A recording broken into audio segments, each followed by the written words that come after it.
So,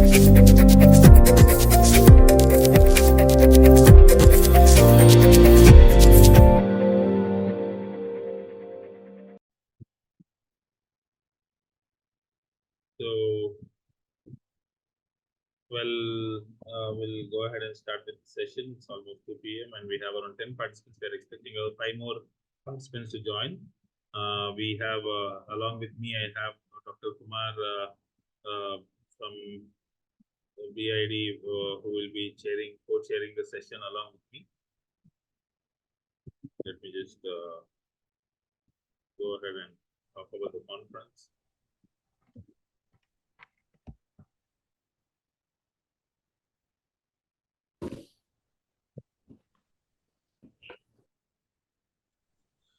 Welcome to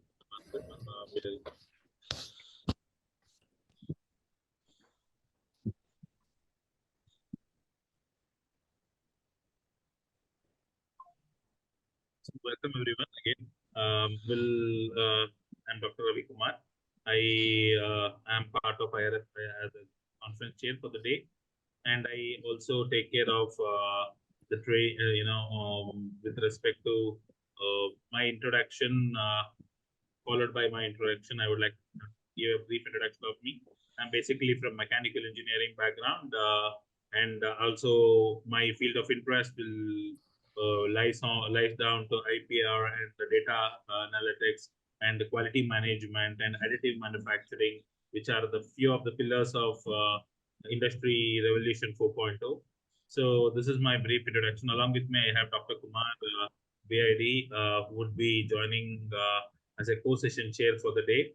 So welcome, Dr. Kumar sir. He is a data scientist and working as a professor and head in New Horizon University. Welcome, sir, in Bangalore. Thank you, Rav Kumar. Yeah, so we'll go ahead and start with the session. So we have around 12 papers to 14 papers today to be presented. So basically, let me just introduce about the organization, Institute of Research and Journal Forum, IRF Research Forum. So basically, the organization, to brief about the organization, let me just admit people are still joining. Yeah. We have participants still joining.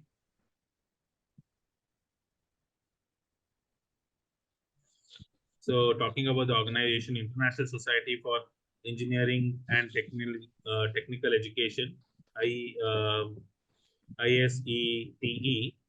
The organization is a non-profit organization, which is basically for fosters in the field of science, technology, management, humanities, and in all these fields, and conducts, regularly the international members meet as well as the conferences across the globe. And the organization is keep on conducting conferences. Around 700 plus physical conferences has been conducted till date, and more than 200, 300 virtual conferences has been conducted post-pandemic. Right till now, more than a lakh of people have been associated in the journey of the organization. Along with that, the organization has 10 reputed peer-reviewed journals, which are all Google indexed, and Web of Science and all these places it has been indexed. About our 10 reputed journals in the field of engineering, technology, management, and in engineering again, electronics, mechanical, computer science, like this, all field it has been, focused. All these 10 journals which we are having. And in these journals, till now, till date, more than 50,000 plus papers has been published till date. And all these are peer-reviewed journals which we are having. So these are some of the facts, figures, perspective of the organization, right? And also we have few tie up with Scoopus journals and we had research journals and all. Sorry. Yeah, we have. Let me just keep others on mute. Okay. So these are some of the numbers with respect to the. So we'll quickly go ahead and start with the session. Before that, starting the session, right? I request everyone to kindly turn on your video so we can go ahead and take a quick group photo, followed by we can go ahead and start with the session. So request everyone to kindly request you to kindly turn on your video.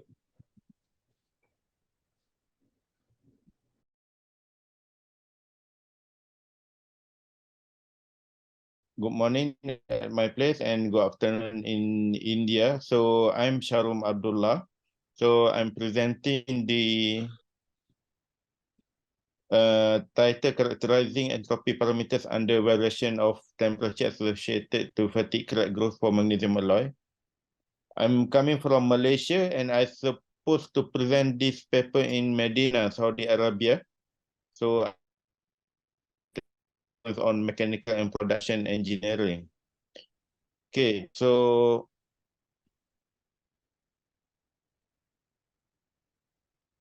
wait. Okay, so the introduction is about the magnesium alloy. So I'm using the magnesium alloy of AZ31B. So based on this alloy, there are three types of commercial sheet magnesium alloy: magnesium aluminum zinc, magnesium TH, and magnesium lithium aluminum. So, but according to my previous study, alloy AZ31B is most widely used alloy because of the integrity based on the strengths. So normally AZ31B has been applied in aerospace, automotive, electronic industries, and becoming more important based on lightweight and also high strength and also good heat conductivity.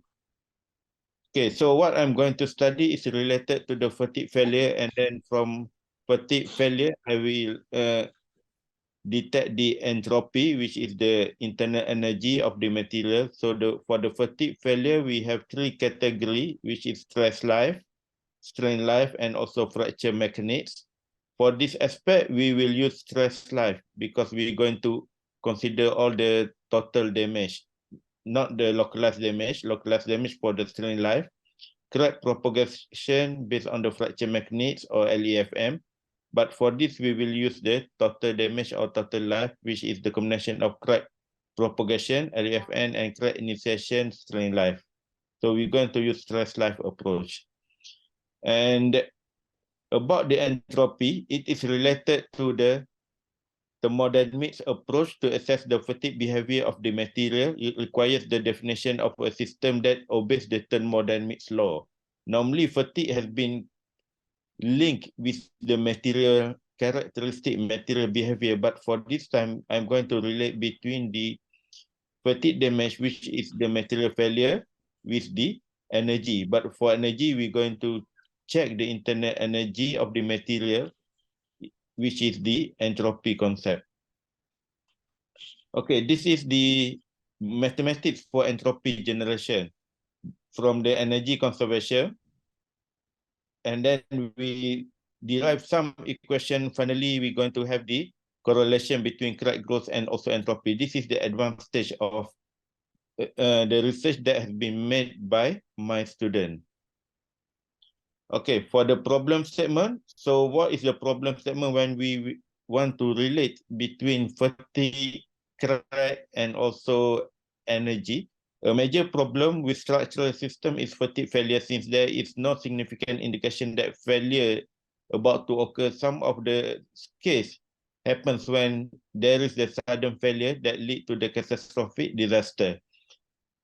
The hypothesis is that crack propagation play a key role in determining the lifespan of the component, and then it lead to the conventional test, which is the other method how to overcome many unknown parameters. So in the conventional test, many unknown input parameters are required. So the question is, does variation of temperature and dissipation of energy predict the lifespan of the material? So that is the issue that we're going to solve. In normal conventional test, we run the test under cyclic load, and finally we will find the either crack, the life of the or the cycle of the crack initiation or critical crack that lead to the crack propagation. But for this case, the question that has been raised is, does variation of temperature and dissipation of energy can lead to the can be related to the fatigue life? So so that fatigue correct growth may be well characterized using the entropy characterization. That's the challenge for us. Okay, some of the motivation, this is, I show you some of the literature, but the research gap here is lack of prediction of fatigue life and fatigue correct growth related to the entropy. I can say that there is not specific related model. Some of the model related to the stainless steel, but not for the magnesium alloy. Therefore, the objective is to characterize entropy parameters under the variation of temperature and energy dissipation associated to fatigue correct growth. So what we're going to do is the experiment. In other case, we use simulation, but for this, we use the experiment. So during the test, the temperature trend of the specimen, which is subjected to cyclic loading, has been detected using the IR sensor and also the software, related software. So we use the CT scan and we run the CT scan. We prepared the CT scan specimen under the standard ASTM E647, and we use the temperature to calculate the entropy evolution. So the signal that we use is the sinusoidal waveform at the frequency of 10 Hz for the compact tension test specimen.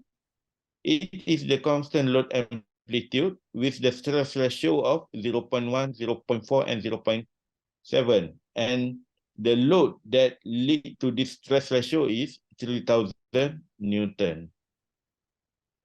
Okay, we have some findings. The first one is the crack length. So this is the crack length when we applied the 3000 cyclic load.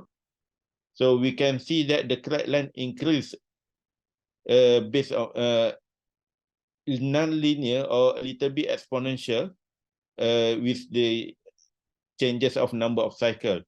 It indicates that the final crack cycle was reduced when higher stress ratio was applied. So from the result, the stress ratio was inversely proportional to the fatigue life. So we can find out from the results, okay, the stress ratio between 0.1, 0.4, and 0.7 is inversely proportional to the fatigue life. The second finding is about the temperature variation. Okay, you can see the of temperature and also number of cycle, and then from the experiment we can see three area of the evolution of the temperature, which is the stage 1 for the initiation, the stage 2 when the temperature is stable, and finally for the higher life we have the stage 3. So it follows some of the crack propagation behavior for the normal material. So during the stage 1, the surface temperature increased rapidly at the beginning of fatigue crack growth test during the material response.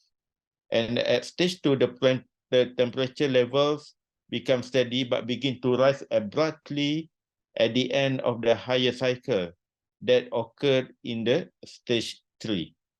Another result that we have is about the fatigue crack growth. We have 3 categories as well: zone 1 or stage 1, stage 2, and stage 3, and it follows the 3 regions that can be found in Parrish law. So we can see that the results on the fatigue crack growth curve for the AZ31B alloy for stress ratio 0.1, 0.4, 0.7 after 3000 Newton was applied. Okay, the third finding from this experiment is the fatigue crack growth and energy dissipation. We can see that from this graph, the fatigue crack growth increase with the energy rate. As seen in the figure, the curve of other stress ratio tests are differed. This indicated that the fatigue crack growth rate of the 3 tests differed when subjected to energy dissipation. We can see the increase of energy when the fatigue crack growth increase, and we can say that the energy or entropy increase when the cycle also increased. And then the energy dissipation and stress intensity, we can say delta K related to stress intensity. E over T is the energy rate or entropy dissipation. So data is plotted between delta K, and at the same time, we can see that the energy has been non-linearly decreased with the delta K, or we can say that with the stress intensity. The consistency of result across different stress ratio indicates that the energy dissipation rate is K, meaning energy dissipation dependently, primarily dependent not only for delta K, but also for the crack growth. And then we can see that the trend is the same, all for the three stress ratio. And finally, the total energy dissipation. We can see that the total energy dissipation decreased as higher stress ratio was applied. So at ratio 0.1, we can see the total entropy 2.9, 2.6 entropy for stress ratio 0.4, 2.5 entropy for stress ratio to 0.7. That the decrement of the stress ratio when the entropy increased. This was due to the distribution of the higher energy per unit, and it showed that the higher entropy energy, the specimen should have higher fatigue life. And then for conclusion, crack growth test, the temperature increase at the crack tip and energy is dissipated. Entropy generation associated with energy dissipation was deployed as an effective way of measuring the crack growth behavior of a material with changes in the temperature during the fatigue process. And finally, the results were indeed encouraging, indicating that the entropy values obtained from the experiment and regression model were in good agreement. And that's all from me. And anything, if any collaboration or any question, you can direct to me at shahrum@ukm.edu.my. And I'm welcoming any international collaboration between your country in India and also with my group in Malaysia. Thank you.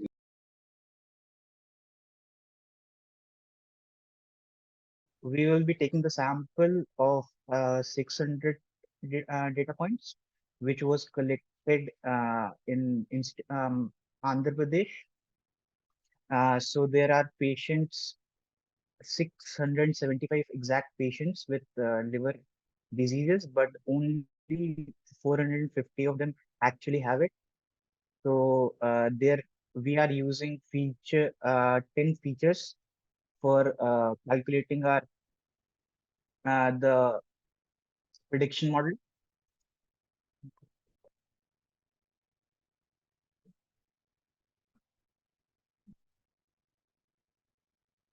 So first we are taking the data set, which comprises of, as you can see, these element features. Like data set is obviously a feature which is always included. So only 10 of these are here, out of which uh, 6 of them are numerical values. One is nominal, and 3 of them are integers. We are modifying our data. We are pre-processing data. We are collecting data, modifying the data. Means we are just actually making the values equivalent and making the values at the same scale so that we can actually put it into our model. We can't put numerical integers and different kinds of model values in a supervised learning.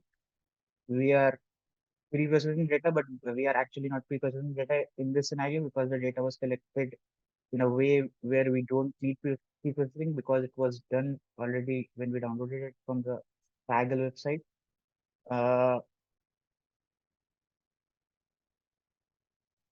The parameters for the all the hello all uh, the parameters for all the models are cross-fold validation for the KNN model is 10, seed value is 7, and the A value which we are using in the KNN algorithm is 3. As you can see, there is the description of all the models we are using.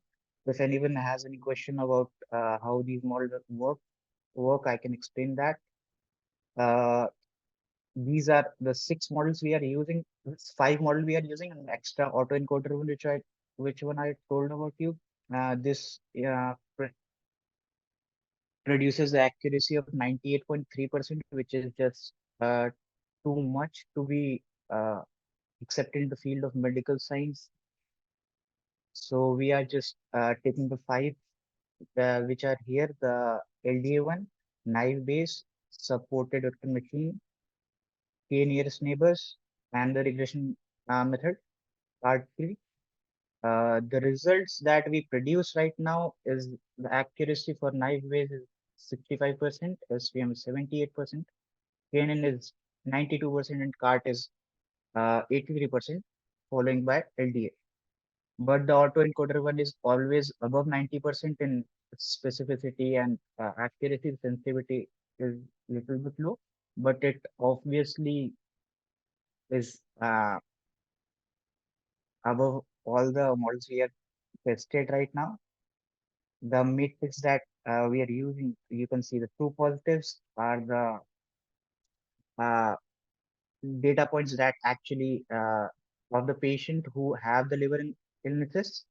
False positives are for the data sets that we predicted to have but doesn't have.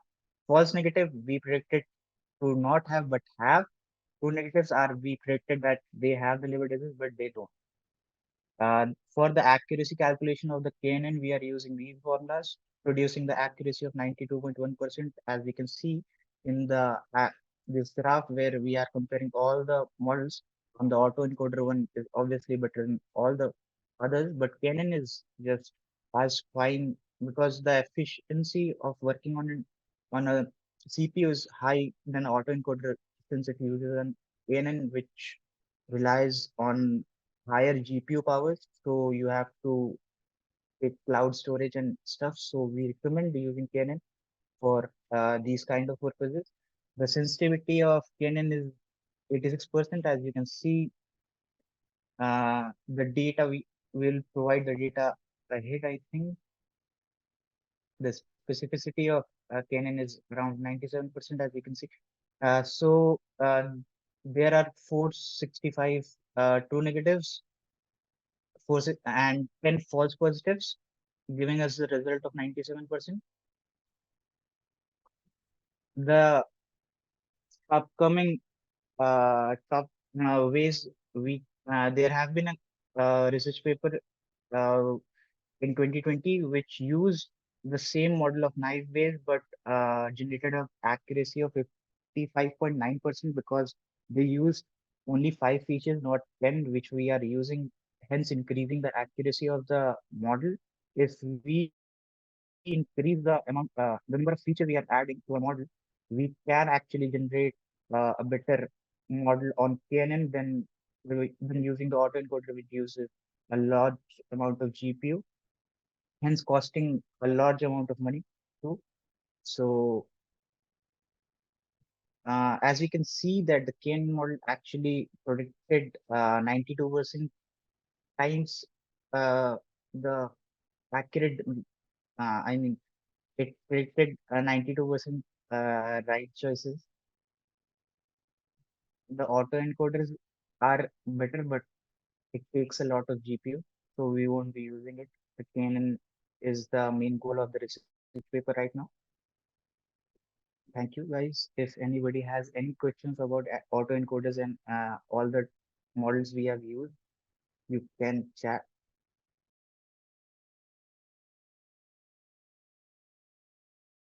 Good afternoon, all. Now I'm going to present about the lung tumor detection with improved accuracy using convolution neural networks. One of the major cancer spreading diseases are many of them. Among them, the major cause due to lung is lung cancer. It is estimated that over 2,28,000 of cases are registered in the United States in 2023, and the lung cancer has been arising due to the smoking and inhaling toxic like radon and poisonous chemicals. To prevent the lung cancer, the major step we have to take is the early detection. When we detect the lung cancer earlier, we could take the necessary treatment and prevent the spreading of the lung tumor. The major problem statement in the lung tumor detection using CT scans are they are time consuming and sometimes they are subject to human error. And in some situations, we are not able to identify the small or substantial lesions. That is the initial stage of the lung tumor. In the traditional lung cancer screening method, they are cost effective and sometimes the result found by the CT scans are not always accurate. So our objective is to detect the lung tumor using CNN. In the existing method of the CNN, they have used some 4 convolution layers under some filters. We have modified that convolution layers and the filters to improve the accuracy and predict the lung tumor more precisely. The lung tumors are majorly classified into 2 types. They are benign and malignant. The benign is an initial stage of tumors where there will be a small spread of the tumors. If we have noticed the tumor in the early stage, we can prevent it easily. The next stage is the malignant. In the malignant stage, there will be a several formation of the abnormal patterns, and the treatment for this malignant is severe. So, to avoid this lung cancer to be spread malignant, we are detecting the lung tumor at the early stage by using the CNN. These are the papers we have referred for our lung tumor detections. And summary from the literature or the study of all the papers have focused on the benign and malignant and normal disease. But the accuracy, precision, recall, sensitivity, and specificity for the existing lung tumor detection is somewhat less than the proposed method that we have modified it. Normally, in all the papers, the initial stage were identified easily, but the malignant stage was accuracy was low. So we have developed an algorithm to detect the lung tumor detection in the malignant stage. When the kernel size of an CNN or picture is high, it will lead to overfitting, and by when the overfitting occurs, the training and deploying will be difficult in the stage. For the lung tumor detection, we have took the data sets like 3 categories: normal, benign, and malignant. The normal cases we have 416 images, and in benign 120 images, and in malignant we have 561. Totally, we have analyzed using 1096 images.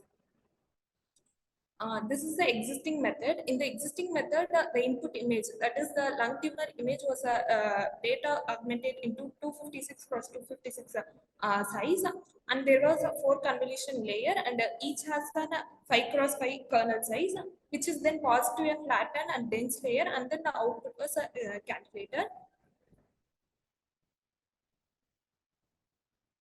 This was the result that we have gained from the existing method. In the existing method, they got an accuracy for calculating the lung tumor around 0.978, and the loss for them is 0.095.